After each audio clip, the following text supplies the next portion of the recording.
Stan, thank you so much for once again appearing on the show. It's an honor to meet you again in Copenhagen this time. Yes, great pleasure that you come all the way from Oslo to meet me in Copenhagen, so thank you.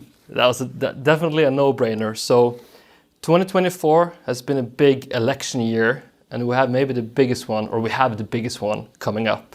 It's even Halloween today. How would you set the frame of what's ahead of us the next couple of weeks? US state of it and the election. What are your thoughts?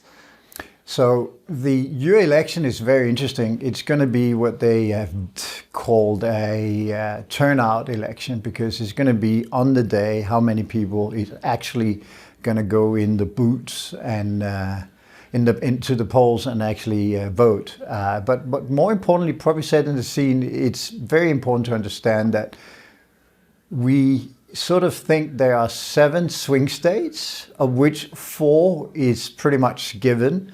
3 of them is going to go to Trump and 1 of them is going to go to Harris, which means that by Tuesday, we are really only contesting, 3 of them are given and 4 of them are still open. So we are really only fighting on 4 different states.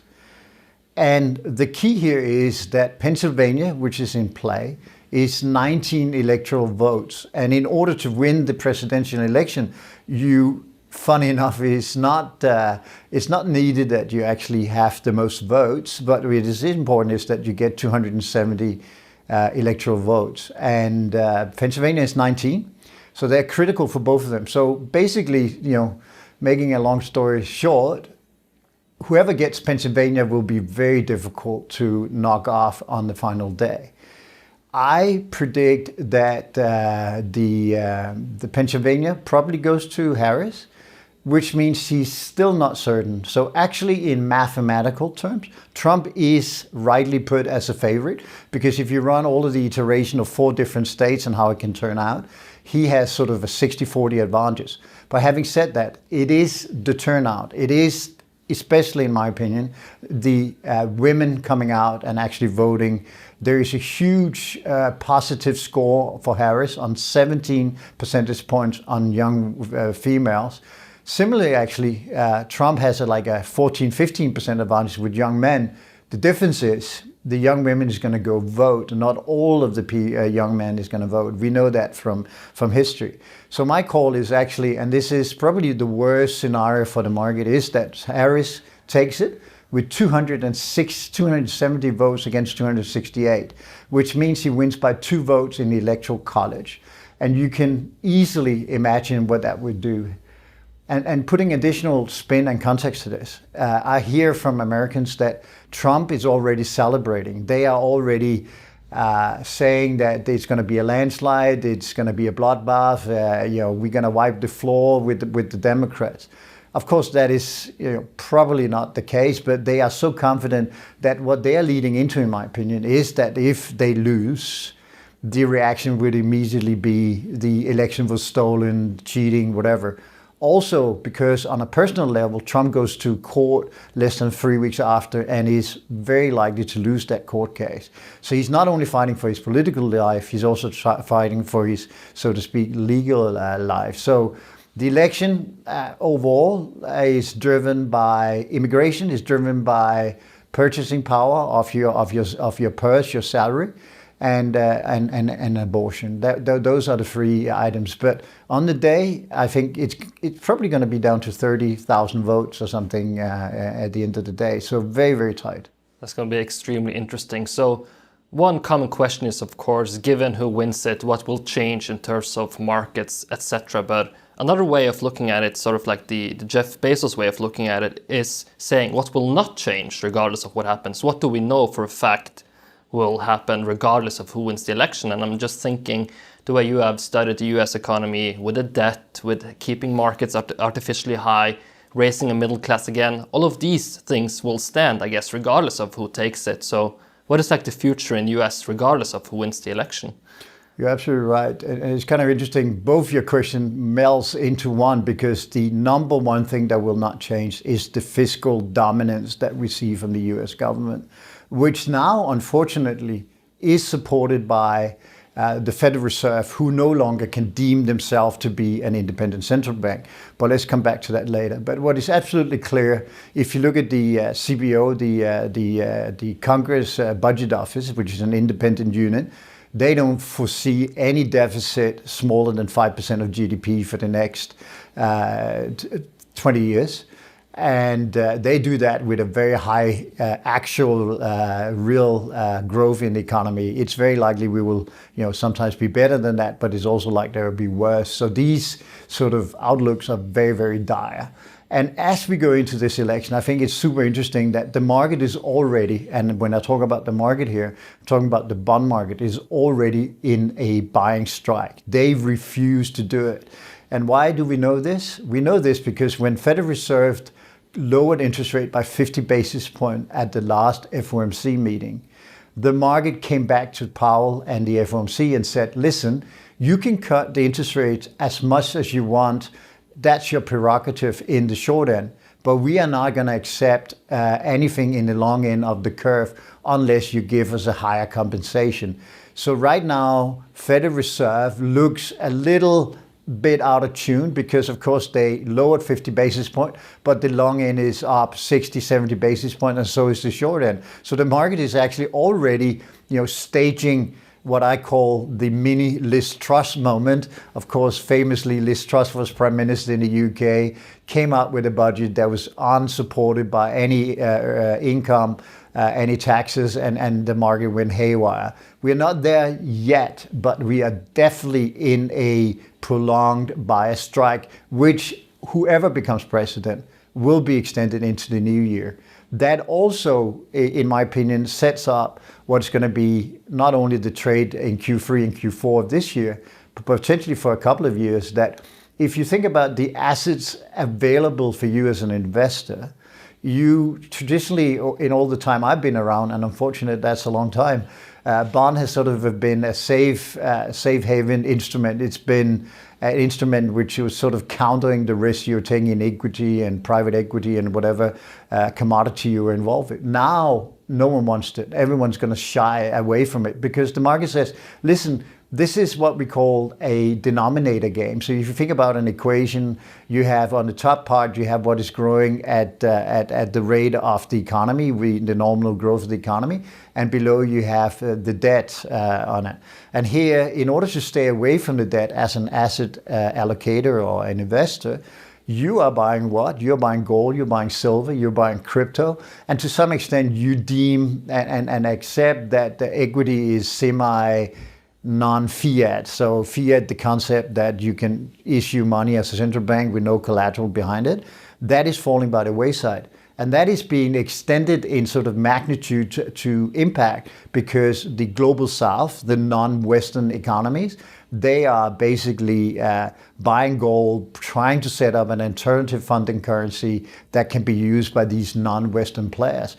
So the tectonic plates, although they look very slow moving from sort of from 10,000 feet, are moving pretty dramatically in terms of what goes on. So what is very likely to inevitably happen is, as you say yourself, is that the fiscal constraints or the fiscal dominance will continue. And at the same time, we're probably going to have ultimately people start challenging the concept of a strong dollar. Because why is the dollar strong right now, right here? Because the US takes out all the liquidity for the rest of the world. I don't know a single investor globally who is not long the US stock market.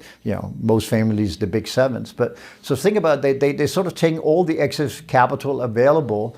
The total amount of capital available to the world is smaller, but the US take a bigger part. That strengthens the dollar artificially in the short term, but ultimately the investor would want either higher rates or weaker dollar. I think they're going to get a little bit higher rates, but definitely a lower dollar in 25.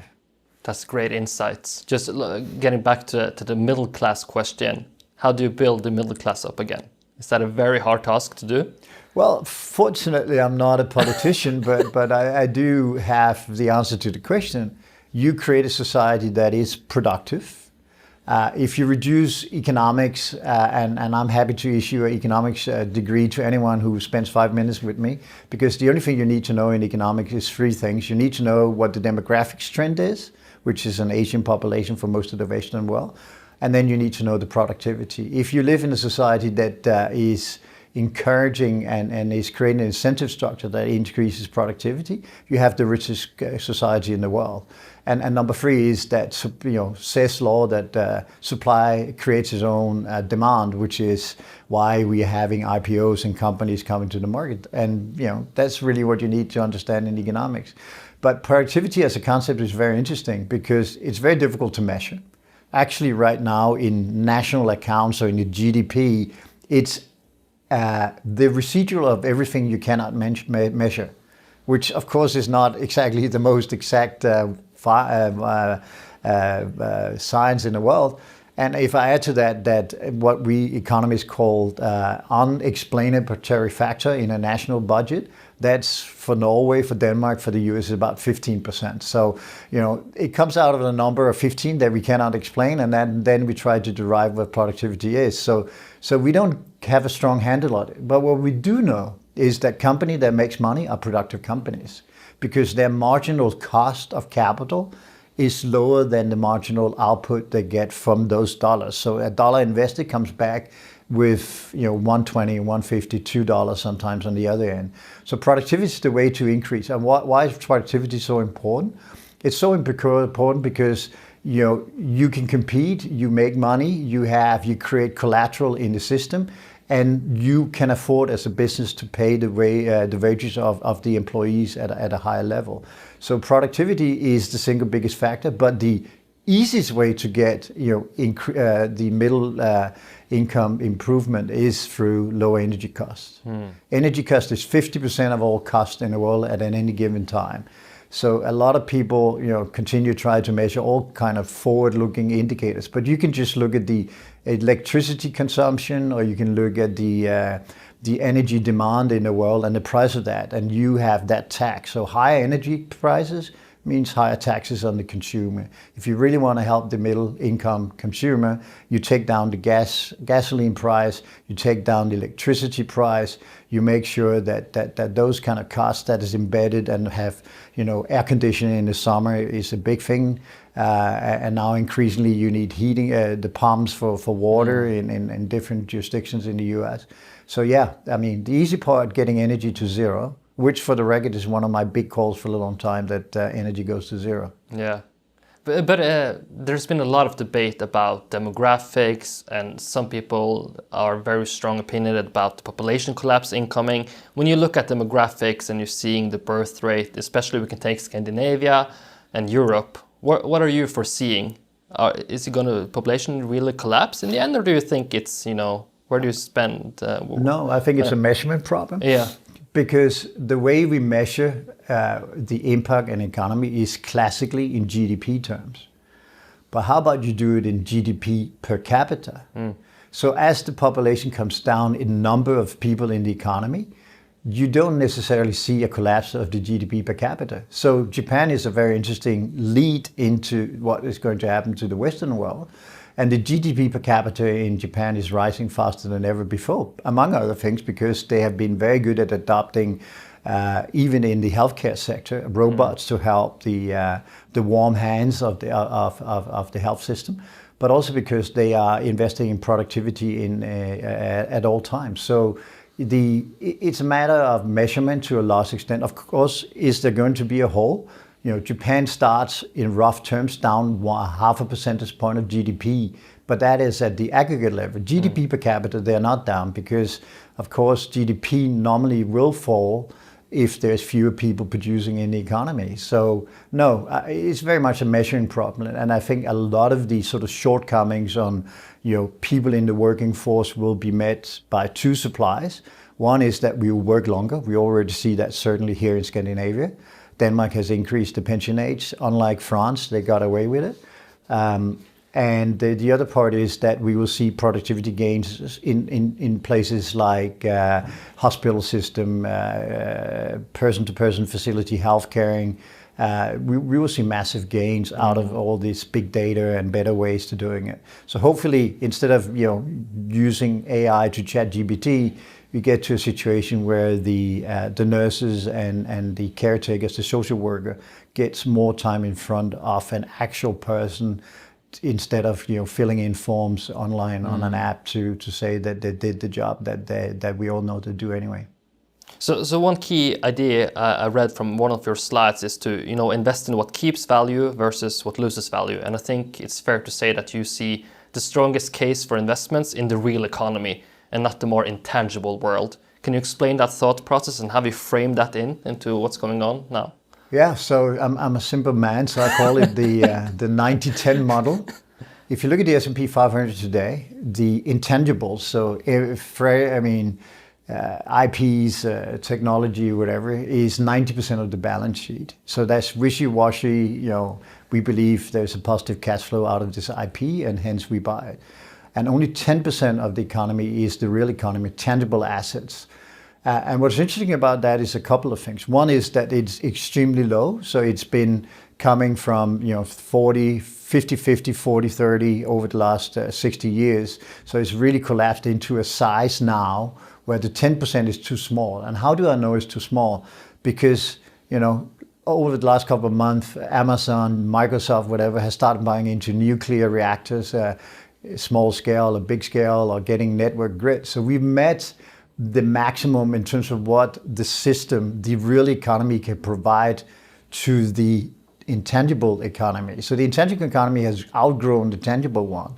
But the price is now that all of the system are constrained. We don't have grids that are big enough. And some people say, Norway just did a gas line between Norway and in the UK, and it's this big. Yeah, it's not going to meet any demand net at the end of the day. So the underinvestment that we've seen in electrification and the build out of the green agenda in physical products and improvements is too small. So, put simply, the real economy is way too small to cater for electrification, green transformation, fiscal push, as we see in terms of the government taking an ever bigger role in terms of the growth total component of the economy. Regulation is a massive tax on this process. And what I'm saying simply is, and this is, don't get me wrong, this is probably the most positive message I could give anyone, that if you want to make money, if you want to, as a young student, want to sit and listen to this interview, you should go into jobs, that is part of the solution. Building out the grid network, better water, desalination of water, small nuclear reactors, medical, pharma, where you can use big data in a bigger way, and certainly most importantly in the energy sector, where I think we'll see the biggest gains coming from AI and big data. So as an investor, I'm saying, and it's been working quite well this year. I think you're referring to one of the charts I did on electrification. If you look at some of the big names in electrification, Schneider of France, Eaton of the US, and PWR, the power stock, they are up 45-50% versus a green basket, which is down 15%. And it just shows you the practicality, the real world has to fight back. So for the world to be in a better place, the 10% needs to grow to at least 20, if not 30%. And I'm not saying that the intangibles are not important and are not going to have productivity gains, but the fact is that we have reached the limit of how much the intangible can be of the total economy, one, but also if the intangibles needs to grow, they need the tangible world to be bigger. So commodities, solution on an environment, solution on less regulation, all this is going to be structurally very, very important for the next 10 years. So I'm shifting my portfolio towards all of these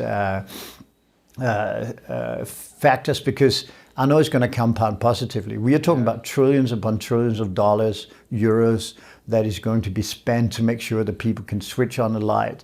And we have, potentially inside the next 5 years, we have times where you have power outages in Norway and Denmark. Maybe not Norway, you're self-sufficient, but certainly Germany, Denmark, France, Germany can see what we today experience on a daily basis in South Africa and other countries that have been disconnected and underinvested into their infrastructure. But in the future, you imagine, where do you pair and look at renewable energy? Like in Norway, there's a huge debate on, offshore wind, etc. Is your mindset that we should, build it, but at the end of the day, it's going to be nuclear, and it's not, it's not history doesn't show us that we go backwards in sort of energy density and cost. So it has to be something more powerful and effective, like nuclear, etc. I'm going to create a lot of enemies by the next 2 minutes, go. but it would be the first time in the modern history that evolution moves backwards if wind and solar is the solution. Is it getting cheaper? Yeah, but it still needs to be subsidized and it cannot deliver what is the base load of what the system needs. So however much renewable we do create, it cannot take care of the peak sort of demand on the system, which happens when, not in the Norwegian football team, that's not any good. But if Denmark played or France played or Brazil plays, more importantly, then, people in the English frame put the kettle on at halftime to get a cup of tea. They cannot take that peak. And if you look at building a utility, 15 to 20% of the total cost of utility is having the peak demand ability to supply that. You cannot do that by renewables. So there is, again, a limiting factor of how much renewable can do. It's already becoming, if you believe the EIA report, which is just out, it's really growing significantly. And it's especially growing significantly in areas that are a little bit remote and disconnected. That's where the strength of renewable is. But if we look at the density of energy, as I said, that will be the first time we move backwards. And don't forget, the density of both wind and solar sits somewhere between burning wood and burning coal. We cannot solve an ever-expanding electricity demand. The electricity demand over the last 30 years has been 2% a year, which is pretty much the real growth of the economy. Now is going to be at least 4% for the period. And if data centers and AI and computer powers continues to increase with the magnitude it's doing right now, we're going to come up very short on not only electricity but also the cost of it. And in that context, I think it's pretty important to realize that the solution lies in what has always been, to find something that has higher energy intensity. And I make a prerogative call based on part science and part just trying to be prerogative. I've said that the marginal cost of energy inside the next 15 years will go to zero. The reason for that, of course, is something like fusion. And I sit on a small think tank in the UK, and I met with the head of the UK Commission for Nuclear and Fusion, and he said they have promised the UK government by 2032 to deliver commercial fusion energy to the grid system. It may be 3 years late, and the proponents that said it's never going to work says that they said that for the last 50 years. But here's the big kicker. The big kicker is that AI and big data makes it possible today to follow the plasma, the stability of the plasma. Every single atom inside the process of fusion energy can now be targeted. So the amount of data mining you could do, the magnets you use in fusion is really, really growing exponentially in terms of the impact of what we do. So I'm very hopeful that the end of the rainbow for all the problems we have socioeconomically, the amount of debt we have, it's not going to be that we inflate it away. I think that's a very linear thinking. I think the sort of more positive way to think about it is that the need, the scarcity of electricity, the scarcity of, being able to switch on the heating system is going to create a huge flow and inflow of capital into these investments so they get elevated. Because think about it, and this is very positive. When we had the COVID, everyone said it's going to take 3 to 4 years to get a vaccine. You can discuss whether how viable the vaccine, but we got it inside 12 months. So when the world, CERN and other sort of multi-projects, genome mapping, when the world puts their mind to it, they solve the problem ahead of them. So I'm not too nervous, and I'm pretty confident on my call and marginal cost of energy. And then I know I talk a lot here, but it is something that's really on my mind. But think about, I should almost rhetorically ask you, but what would be the big benefit of energy going to zero? One is that you put more money in the pocket of the middle income family, as you said. But more importantly, think about it. You can desalinate all of the salt water in the world. You can make the Middle East the greenest areas in the world. You can make farming possible in every single area of the world. We will not be short of food. We will not be short of organic food, healthy food living.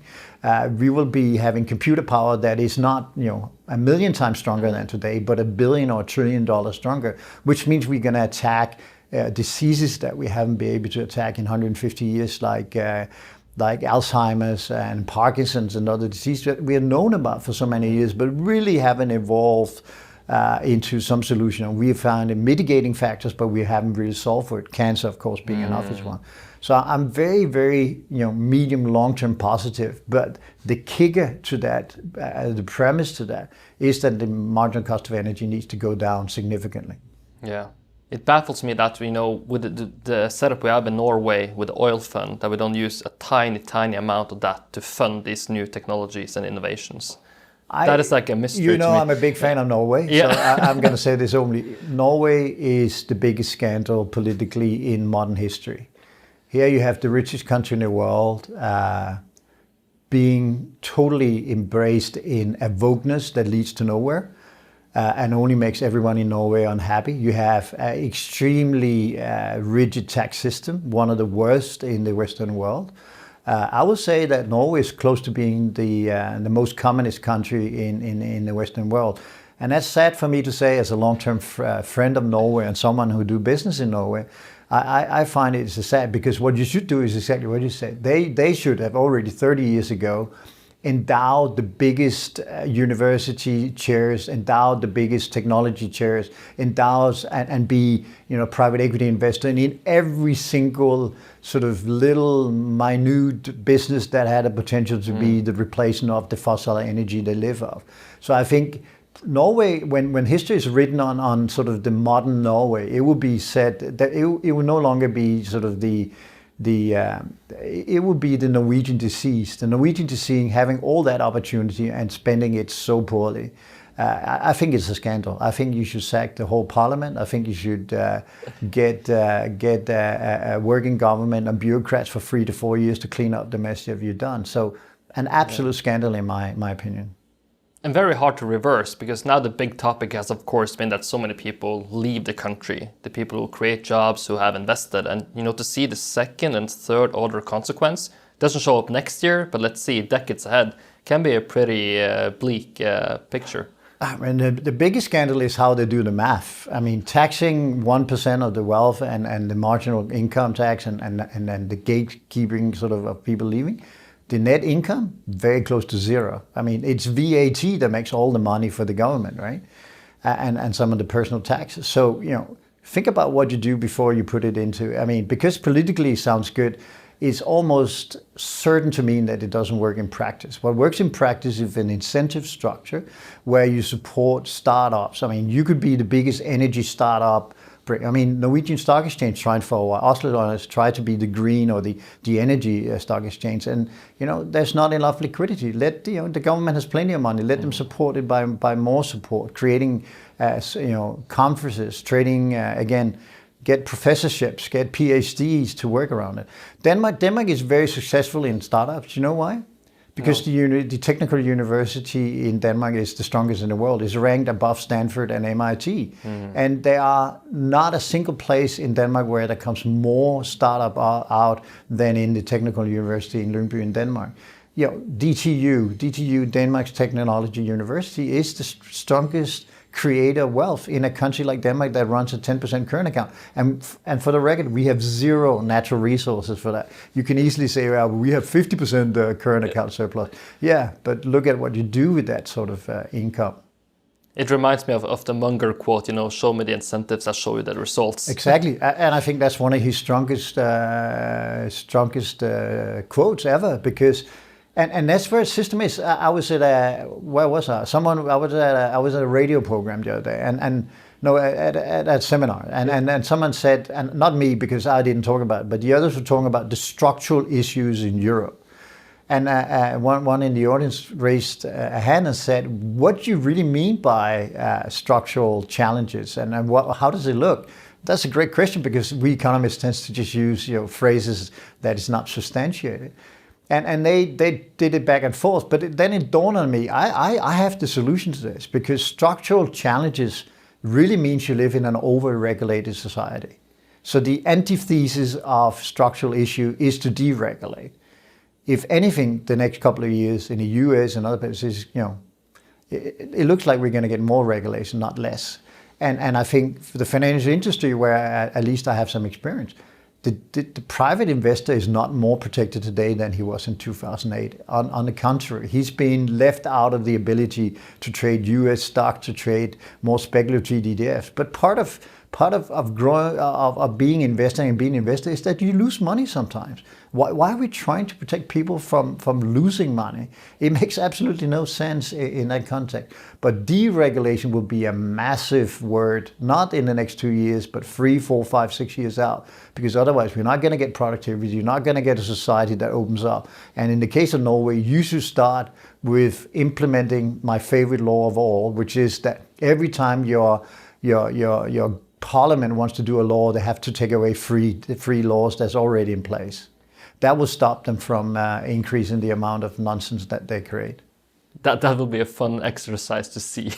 Yeah, because practically it's very difficult because there's always this, reasons why we have that in place. But the fact is that the market is to a large extent self-regulating and create the incentive structure, not without social responsibility. But the social responsibility is easy to pay for if people actually make money and are not forbidden to make money, which is almost the case in Norway now. Yeah. Okay, so we have to spend some time on the shipping industry. We have so many people in the audience who love to dive into shipping, and you're on 2 boards at least, Frontline, Flex LNG. Like, what are you seeing in terms of shipping that excites you? Of course, it's been a very good time. Do you foresee good times ahead, or do you see, earnings? Yeah. So first of all, I have to say I'm very proud of being part of Jon Frederiksen's companies, Frontline and Flex LNG. They are managed by a phenomenal management team. I think you've done interviews with both management teams. So I'm very proud of it. I'm just a small little person in the whole thing, being the macro guy on those boards. But having said that, I think the shipping industry got, as per usual, got overextended in terms of the enthusiasm coming into the balance of this year. They looked at the Middle East, they look at the slower traveling that needs to be done, which means more hours and more hiring at ships or whatever. On the bulk side, things have really turned dramatically negative.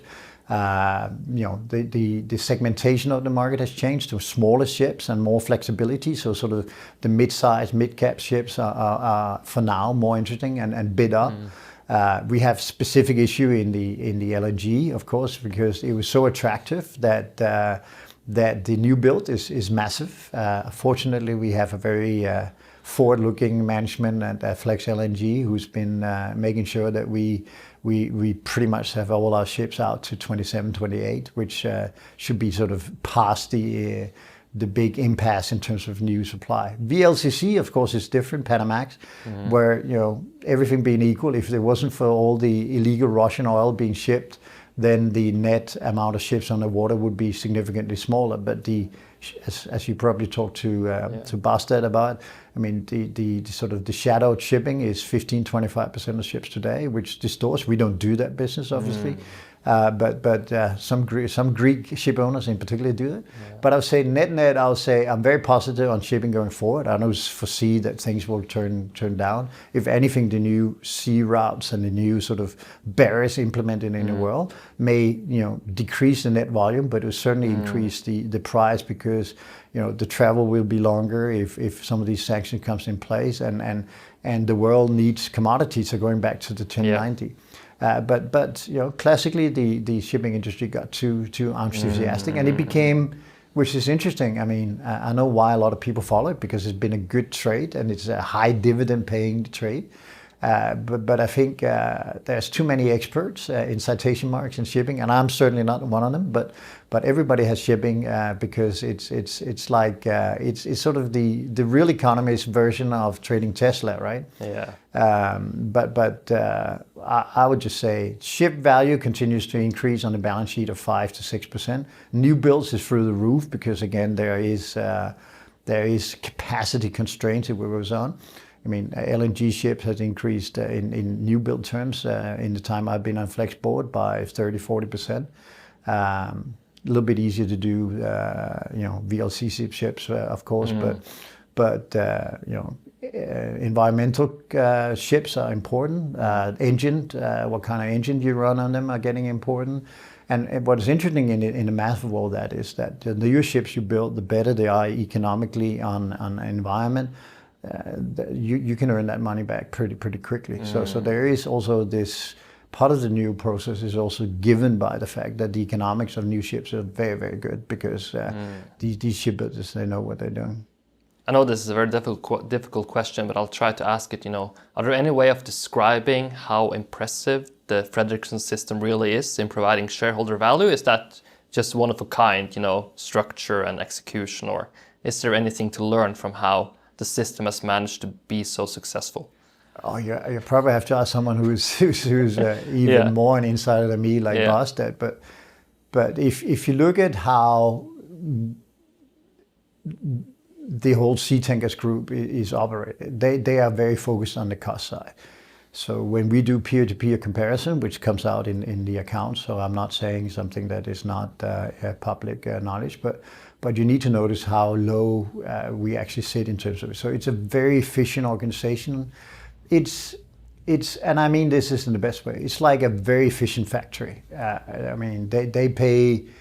Someone very smart said to me once, if you are in manufacturing, you just have to hire the best manager of the actual factory. It's far more important than the sales guy to have the best manager.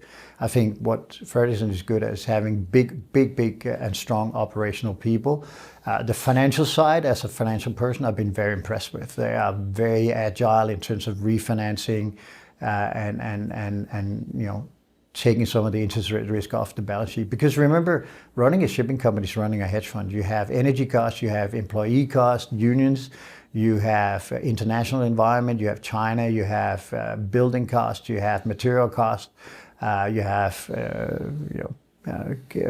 energy costs involved. So it's a very difficult. There's a lot of things that can go wrong. Yeah. But I think the commitment to dividend payouts is something the investors pay premium for.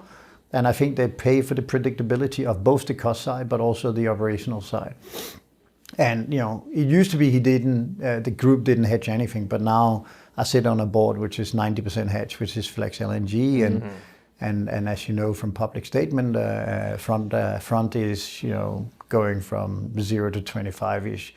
But it is an impressive group, and it's a group with a huge amount of decision power in a very short span of time, but always trying to do it at best practice. So yes, very impressive. Yeah.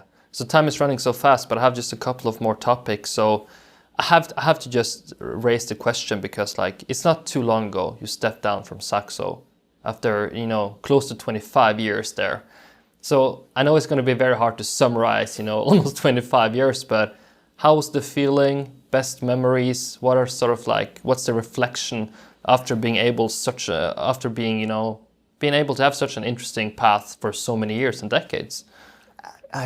Couple of highlights being I joined Saxo before it became a bank, and I was part of the journey that took us from less than 50 people to 2,500 people, a capital market value of whatever 13 billion Danish. From when I first bought into the company, the equity capital was smaller than my last bonus from UBS.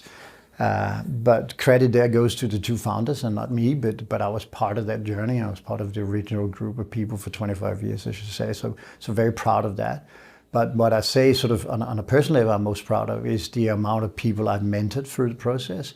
I think most people who have worked for me will say I'm not exactly a softie. I am not exactly, I'm borderline ignorant. Arrogant people will say, but in the process I've created some phenomenal, together we have created some phenomenal people that come out to all of the institution in the world. And I think if I look at the product that was there at the time, of course, Saxo's strategy and Saxo, the way we engage clients was well received. And of course, Outrageous Predictions became probably the biggest brand name in economic forecasting. So much so that central banks started to invite me to come and do seminars on how we do it for their risk management. But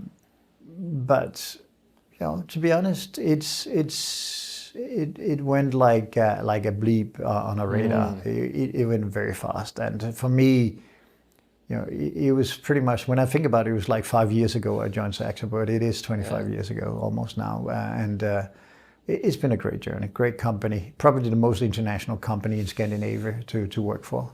and been like that since day one. It's never been Danish. It's never been solely European. It's been a global business. But having said all that, I'll say in sports terminology, I think I left everything on the pitch. I didn't have anything more to offer, and I don't think I had more to offer Saxo, and I don't think Saxo had anything more to offer me. So I'm very happy with my role. Unfortunately, I figured out I'm actually more busy today than I was when I had a full-time job. Yeah, because this was not like a retirement scheme. No, you're gonna keep going and run for 20 more years. I'm going to try to be not like I'm not trying to be Charlie Munger, but but when people talk about retiring, playing golf, whatever, I look at them with dismay and say, what the hell are you going to do that for? I'm not going to retire. I'm gonna die one day in a board meeting or an advisory board or trading Eurodollar. And that's going to be okay for you.